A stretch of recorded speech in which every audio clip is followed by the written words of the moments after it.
experimenting with meal prep for now 9 years and milkshakes for now 2 years. This is the current result. I do also resistance training. I have been since I have been age 12, and at age 12 I also began running every second day. I then eventually ventured into different sports such as climbing, swimming, and so on and so forth. Currently I do run a schedule that has one workout every single day, 3 of which are resistance training, 1 of which is circuit training. Additionally, could also be a resistance training, but could also be more bodyweight training.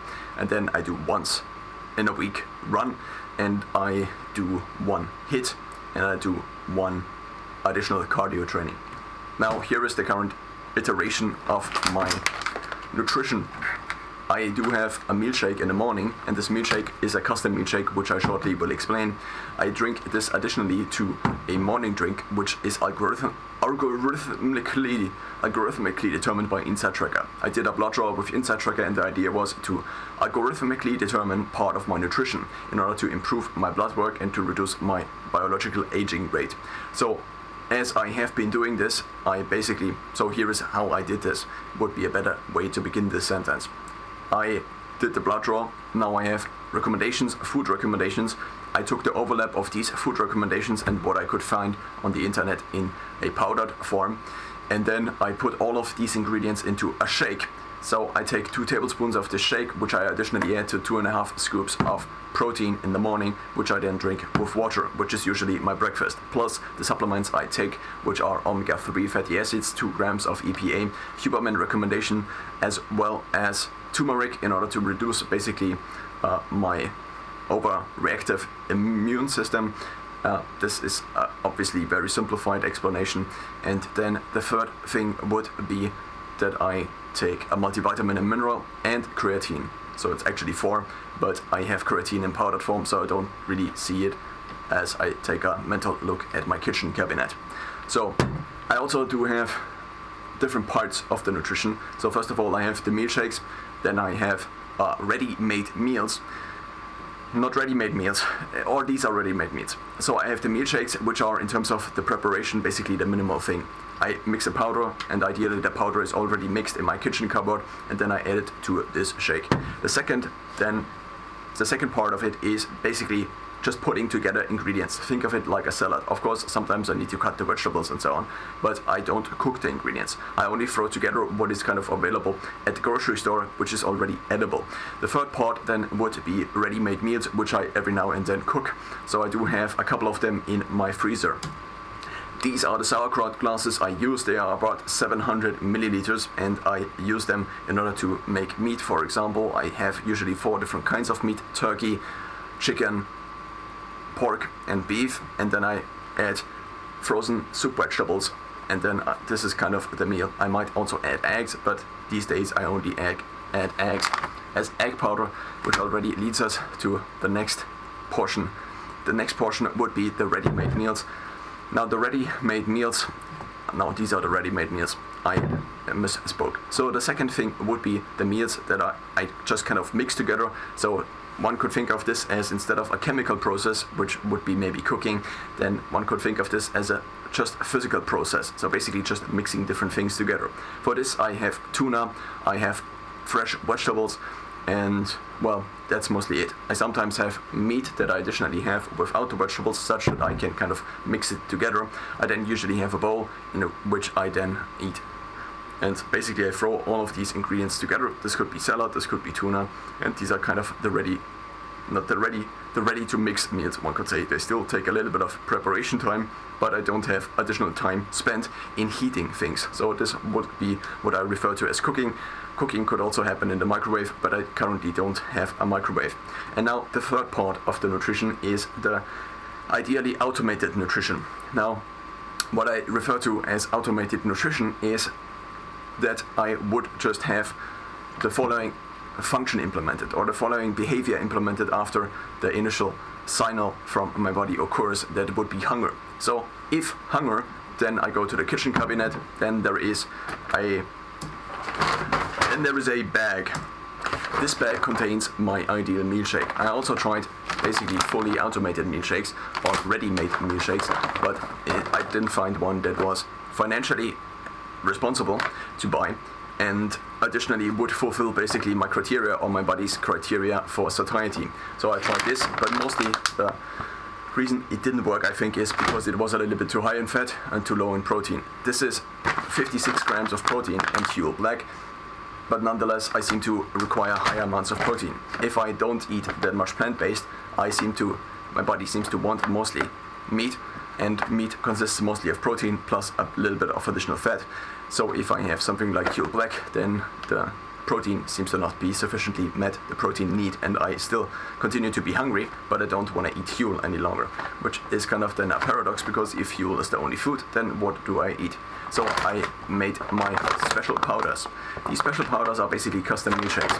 Now initially I also made kind of a mixture in between these meals and also food powder. But what I back then didn't realize, and so the main problem was that I could not get eggs in a form that was basically a powder. I took a look at egg powder initially, already probably 2 years ago, but what I thought is that this was way too expensive. It's basically a 90% markup compared to the grocery prices of eggs. What I didn't realize though is that if you compare it per weight unit, so this could be per gram or per kilogram, then the comparison lacks the following variable, that egg powder does not have water in it, whereas eggs from the grocery store do. So if you compare that, for example, to vegetables, if you take the water out of the vegetables, then there is not much left. It is basically a spice. You could buy the paprika spice at the supermarket, or also the paprika, but the paprika has lots more weight because most of it is water. So once I did then, or redid the calculation as of a couple of now weeks ago, I realized that I found there was one product listing. So first of all, I realized that the price was actually pretty much similar. Not only pretty much similar, but pretty much the same.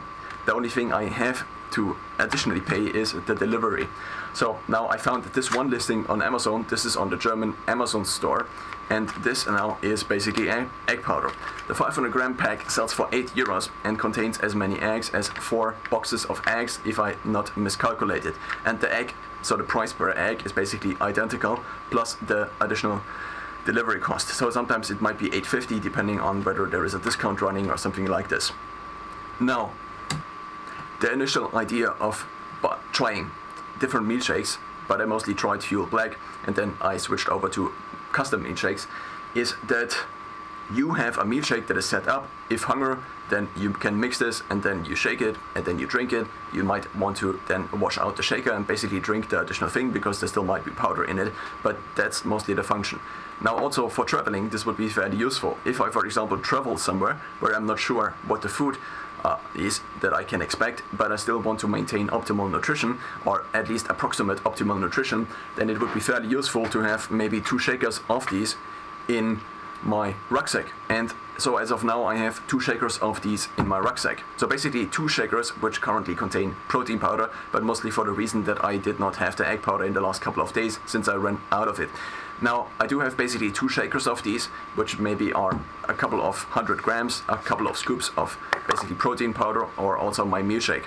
Then I have one of these, one of these is my meal shaker. I still have water in them. I also keep electrolyte tablets at the bottom, or I salt them. I salt the water because I usually only drink kind of a little bit salted water, since this seems to work better for me.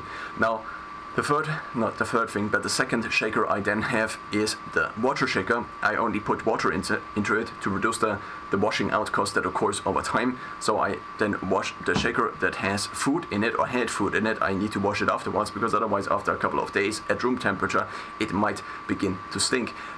Or it might begin to smell. And so I decided that I would have one with only water to reduce basically the washing out cost, so I don't need to wash this out after every single use. But I can also refill, because I have the electrolyte tablet at the bottom of the shaker, and then there is this grid. So the grid prevents then the electrolyte tablet, which is meant for stomach acid, from going out. Now, in terms of customizing the meal shake, I first basically made in giant bowls my kind of ready-made meals.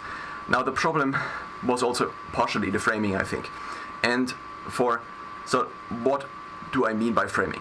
If I have something like this, and this is mostly basically protein powder in a bottle with maybe additional things like eggs, and then I have to cook them, there are two main problems with this. The first problem is that then I think I can eat kind of normal food, but then I actually am just spooning protein powder out of it. So the expectation seems to be the problem. I am expecting something that tastes like a good meal, and then if I just eat protein powder not every now and then, but in this case then maybe a couple of times a day even, then the expectation of me eating proper food is not met.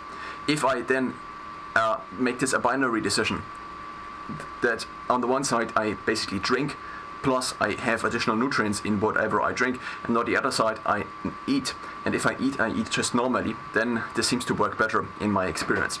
So the idea is that whenever I'm constrained on time and I also just cannot spend 16 hours a day eating, then I choose basically the shake that contains additional nutrients, which I refer to as meal shake. And if then my body seems to want normal food, then I switch to normal food. But often in the beginning of the day, or mostly or usually in the beginning of the day, it seems to be the case that the meal shake is what kind of both of my systems prefer, mostly because system 2, as kind of defined by Daniel Kahneman and Amor Trubetsky in their book, is kind of still basically being simulated properly by system 2, so by my body, one could also say, or by the subconscious parts of my mind. And so I still am kind of more in control, and so therefore I can also choose the meal shake more, whereas in the night, for example, or close to the evening time, my system 2 might become more and more dominant. Now, initially I said, okay, if I take something like this, where can I find something like this, but maybe cheaper? And so I eventually found another company that strangely also has kind of a very similar branding, and this is Bulk. So this is the vegan protein powder I have been eating now for a couple of years. Now, I also initially was vegetarian, as also still as beginning this experiment with, not as beginning of this experiment, but beginning the experiment with the meal shakes. I already prepped meals for multiple years before, but the meal shake experiment has been something of the latest years, even though previously I also sometimes made shakes and also made smoothies. But as this attempt of trying to basically get my nutrition into a powdered form for the at least early stages of the day, I now have been doing this for 2 years. So first of all, if you compare the ingredients, then they are fairly similar compared to the ingredients of the Huel Black. So what we have in there is vegan protein blend, which contains pea protein isolate, which also contains soya protein, then soya protein isolate, pumpkin seed protein, quinoa flour, flaxseed powder. Then we have an emulsifier, sunflower lecithin, digestive enzymes, and xanthan gum.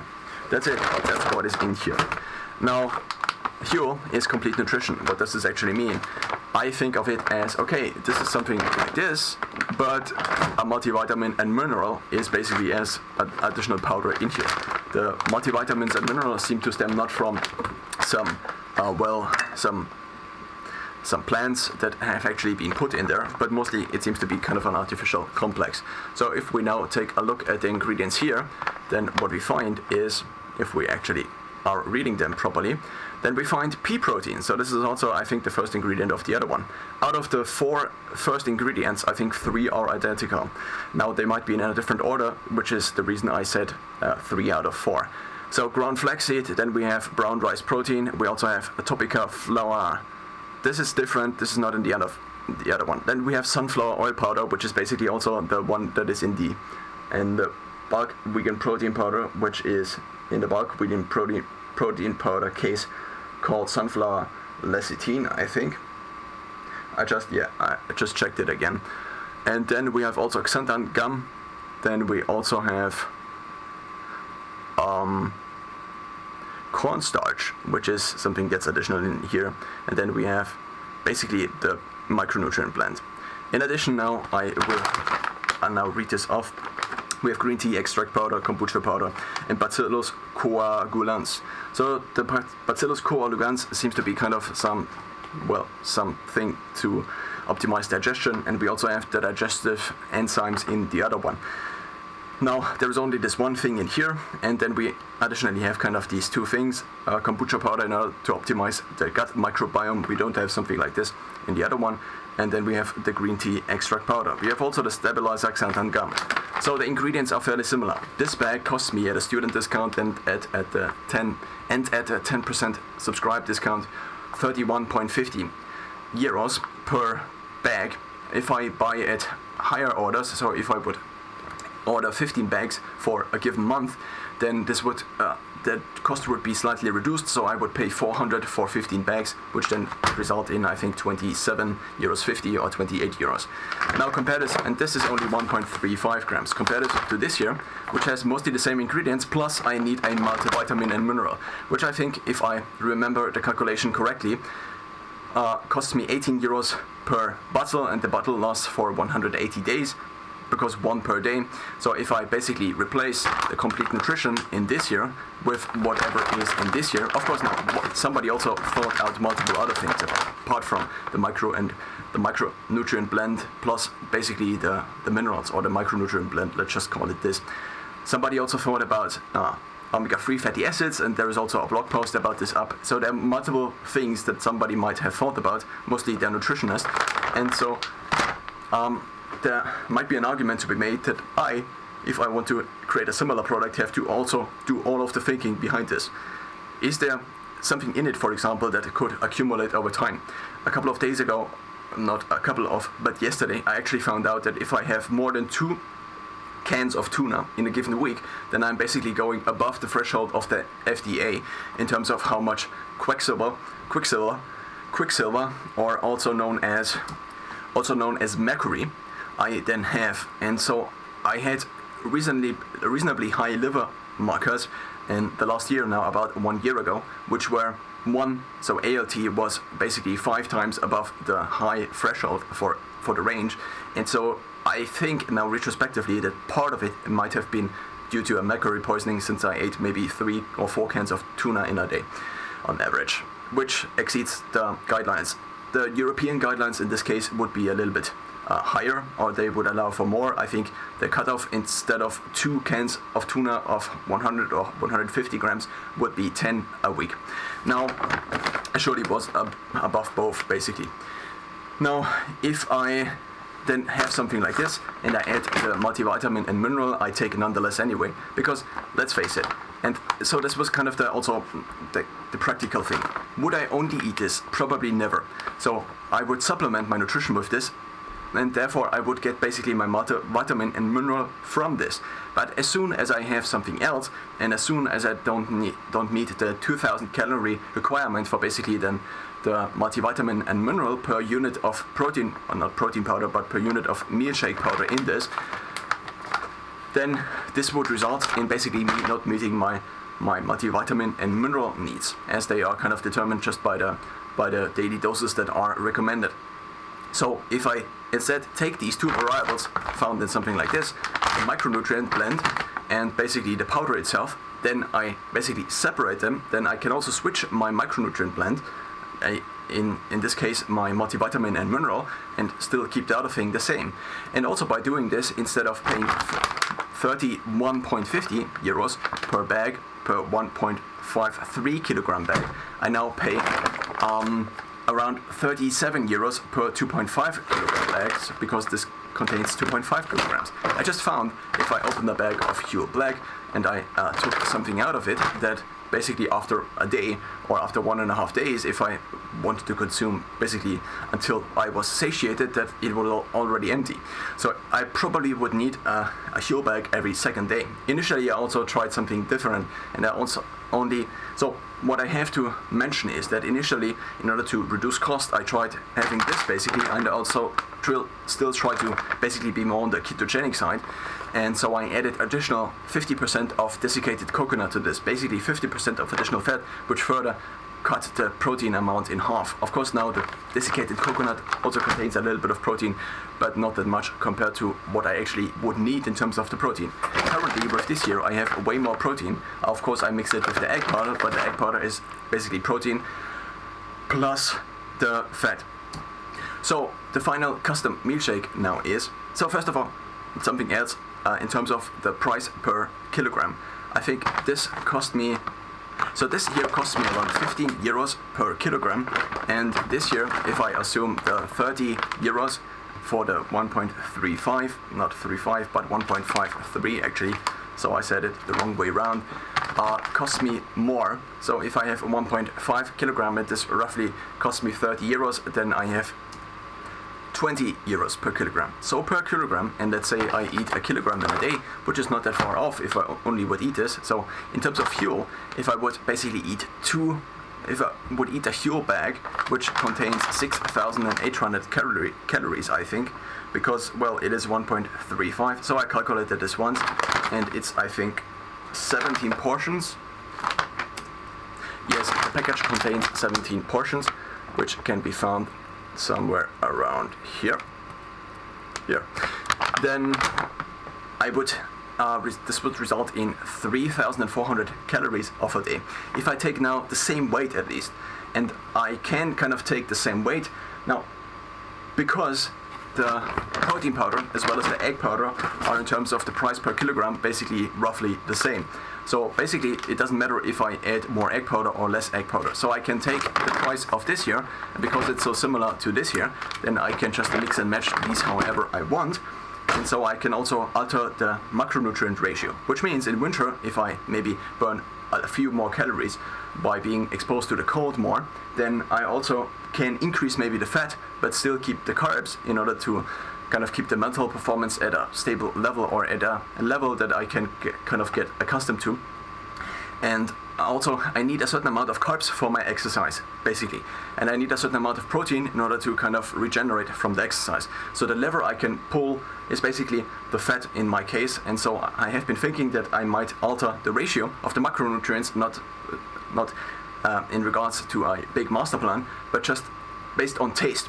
And I found that if I have a selected few items, or a range of selected items, basically a set of selected items that I can rely on and that don't try to manipulate my hunger, then that I can also kind of rely on my hunger more. And so I can basically kind of listen to my body, and if it tells me I want more fat or more eggs, then I would just put in more egg powder per basically meal shake, or per unit of meal shake. So here now the final meal shake as I have it currently. I already explained the second part of this, ready-made meals, and I also eat salads every now and then, but the salads are part of basically the second thing. They're basically ready to mix, and these are ready to eat meals, and then I have ready to shake meals. So 3 different parts of my nutrition. So here is now kind of the final meal shake, and this seems to be working somewhat well. And also in terms of cost, I think this is the lowest cost thing I can eat that gets me satiated, without also feeling too guilty about eating so much meat. And also meat is not that cheap, one could say. So for example, if I had the same amount of protein, 2.5 kilograms, and I instead switched to beef protein powder, this would cost me about twice as much, or even more than twice as much. So the whey protein powder for also 2.5 kilograms from the same company costs around 32, 33 euros per 2.5 kilogram bag if you get it basically at the normal price. They might also get off of their discounts if you buy on the website, and then it results in these ridiculous prices of then sometimes twice the price basically twice the price per kilogram.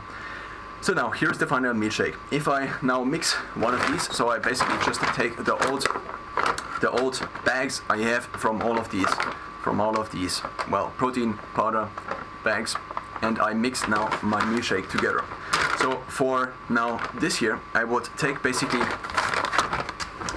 2 portions of the protein powder. So if I have 2 kilograms, so usually this is 2.5 kilograms, I still need to shake it, so I might reduce it to maybe 1 kilogram initially and then see how it goes.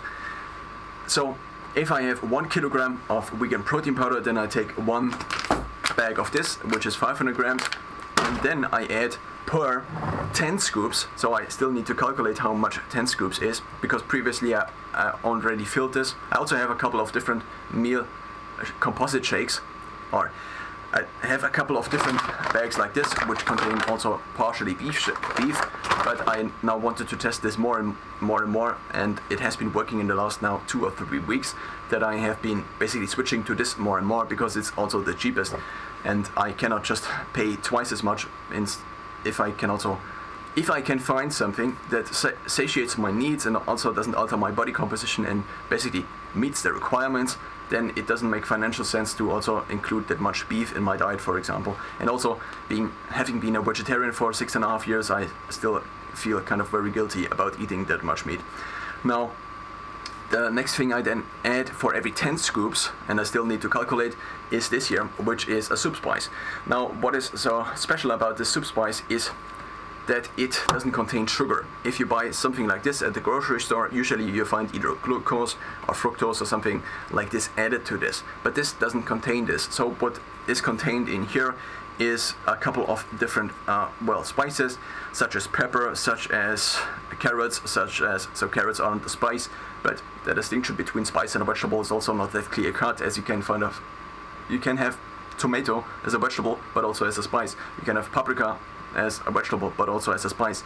So one could say basically vegetables, if they are in powdered form, are usually called spices if one also uses them on a regular basis. We also have rosemary in there and a garlic and a couple of other things. So in terms of maybe adding the one doubt about this, one critique, one big problem of making my own milkshake is, what about the vegetables? So if I just happen to only eat basically milkshakes in a given day, what about the vegetables? And so with this here, I pay €8 for this, and it's 500 grams. So it's basically the same price. It happens to be the same price basically as this also, and also as this per kilogram. This is almost a ridiculous coincidence that I just discovered. So this €8 for 500 grams, this €8 for 500 grams, and this results in the same price of around 15 or 16 euros per kilogram of powder, which means that I can mix and match all of these ingredients just as I like, and the price does not change. Now I add for 10 scoops of protein, which would be 35 grams multiplied by 10, so 350 grams. I add 2 tablespoons of the spice. I might want to add a little bit more as my body seems to crave more of this. It also basically, I think of it partially as kind of an electrolyte powder, which is also not necessarily a supplement but more on the side of, okay, this is still nutrition because it's kind of a spice. So this might fulfill basically the criteria, and I have been searching for something like this. I have been going also through different other powders, such as broccoli powder. I also had the greens powder in my diet. I still have, because this is part of the algorithmic milkshake.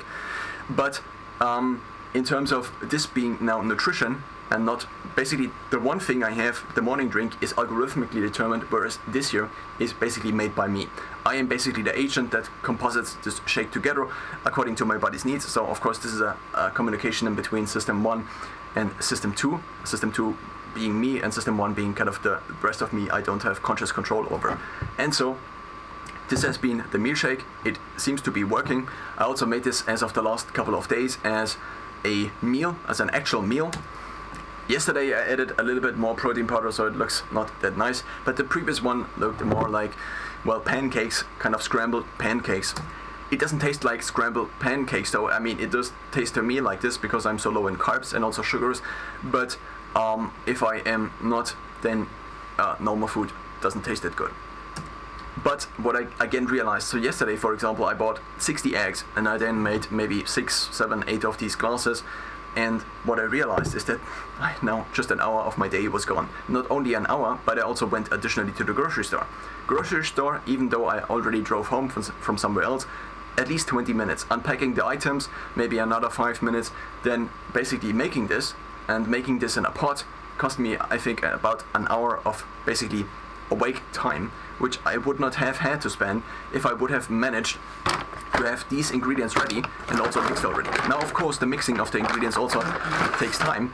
For this reason I am trying to not rely on too many ingredients, because the more ingredients I have in my composite shakes, the more I have to think about all of this.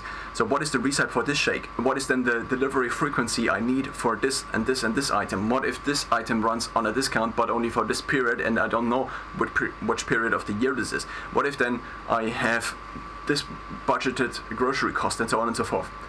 In terms of automation, something like fuel has an auto delivery, so you can set up how many bags of fuel you want in a given month, in a given week, let's just say. So for a given time interval you can set up, I think it's monthly or weekly, maybe also every 2 months, so it doesn't really matter, just the kind of common use time intervals. And so I wanted to also have something like this, similar to how in terms of financials, it seems to make sense to have a savings plan that kind of cost averages and buys basically an ETF in my case. So I have this set up that I have basically a direct debit from my normal bank account, and this then invests into a few different ETFs. And so the idea behind this is that you set this up as an automation. I also have an increase in terms of how much is drawn. So this is a slight increase, basically an inflation adjustment, but a little bit more compared to this. And so what if something like this, that you can set up once and then not think about it, also would apply to nutrition? This is kind of one of the biggest arguments for something like basically default meal shake that is kind of the same for everybody. Of course, with Huel you can kind of choose between the normal Huel White, let's just call it, and also Huel Black, and also the couple of other things they have, but they are not necessarily, in terms of financials, again, somewhat that would be responsible. They cannot really replace the cost of normal nutrition, I would say, because they are then kind of more on the health side of product, where there also is a higher margin usually. Now, the question I ask myself is, how can I create a system like this that gets me auto-delivered my meals, ideally? Of course, I can still, if I want to spend 4 hours of making a bread, then I can still do this, but the default should be something that is basically healthier and also stronger in many different senses, let's just say it like this, compared to me trying to take a look at the protein label, or how much protein, or the macronutrient label on these different kinds of things. How much dairy did I have, how much curd did I have, and how much can I calculate? In terms of tracking the macros, it's also now fairly easy, because the morning shake is also something that already is determined. So the morning shake is in Inside Tracker, is not in Inside Tracker, in MyFitnessPal, it's a recipe. Then I add these shakes, which are now also added, and so I just add, okay, another shake, and then eventually I add maybe a salad, which I also already have. So this also makes tracking the calories somewhat simpler. So what I found in terms of the auto delivery is that I can get this here on Amazon, which also helps with the varying prices, which otherwise I would be exposed to on the website of this manufacturer. And so I have now auto deliveries for all of my supplements, then for basically all of my food powder components, apart from this here, which I currently cannot get a subscription for, even though in the past it already was available with Amazon Subscribe and Save. So you also save a little bit if you buy multiple items. This might be anywhere from 10 to 30%, I think. And then these I have to manually order, because this also does not have a subscribe and save option. There is only one but egg powder that sells, but it sells at basically 33% more per kilogram price, which is not a very financially useful decision, because that's basically every single month. This would be very many euros. So if I just think the difference, if I buy, so the other egg powder costs 25 euros per kilogram, whereas this here costs around 16 euros per kilogram. So basically with every kilogram of egg powder I would buy, I would lose 8 euros. Now, if I took the 8 euros, let's just say it's I buy 2 kilograms of egg powder, that's already 16.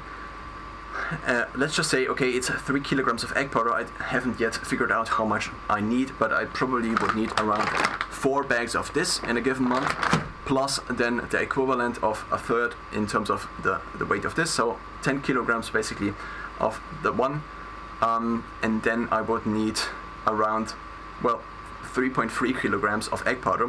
So this would then be around, it would be 3.3 kilograms. Now, of course, now this ranges in deliveries. The current egg powder I buy sells at either 2 kilograms or 500 grams, so I would probably buy, either 2 or 4 kilograms for a given month. So this would amount to about 25 euros if I would order 3 kilograms on average of basically difference in price. And if I just said, okay, 25 euros, if I put this additionally into my savings plan, then this would be very much of a difference. If I calculate then back from this 25 euros multiplied by 12, and then if I multiply this by 0.2%, which is kind of the monthly cash flow I calculated I can conservatively get out of an investment like this, then, this would be something that would be financially irresponsible to buy. And the same would be true for basically buying anything else. If I buy beef protein powder instead of the vegan protein powder, if I can also kind of survive on this, and if this also is somewhat that has kind of a stable outcome in terms of my physical and mental performance. So this has been the exploration of the last couple of years in terms of optimizing my nutrition. I now have a VO2 max estimated by Garmin of 57. My grip strength over now measured 1.5 years is averaging in the 10th percentile, which is not that great. So grip strength seems to also be correlated with longevity or mortality. VO2 max is probably the single best indicator, as described at least by Peter Attia, for basically healthy for lifespan or inversely mortality. But this is just a correlation. The question is how much of it is causal. But nonetheless, if I compare myself to the version that has a higher VO2 max, then probably I live longer. This, at least, I think I can deduct for myself from this. My EGIM biological age is currently 24. I am 27 now, so I'm a little bit below basically this. My inside tracker age though is 37, I think mostly due to the high liver enzymes, which are still basically in the blood draw, with the latest blood draw being now around 7 months ago. My yearly average for the body composition on a Garmin Index S2 is now 15.9%. If I divide the EGIM further down, so the EGIM biological age, then I have a strength age of 30, then I have a metabolic age of 23, I have, no, actually 22 now. I have a cardiovascular age of 23 with basically the different inputs. I also measure my blood pressure daily, and this has also been included in this calculation. And my flexibility age, also measured by the EGIM hub, is 21, which is maximally rejuvenated. So 21 would be maximal, so I'm only 3 years away from this, but I'm also 27, so maybe it's not that hard to be 3 absolute years away from this. Of course, the ideal would be to reduce all of them to their optimal rejuvenated state, but I wanted to include now a couple of metrics in order to not just say, okay, this meal shake and this meal shake, and to not provide any proof of work, to put it in the words of Balaji Srinivasan, who recently made this analogy of having proof of stake or proof of work, not only in crypto, but also in kind of real life, as in basically evident metrics that you are somewhat doing something reasonably healthy.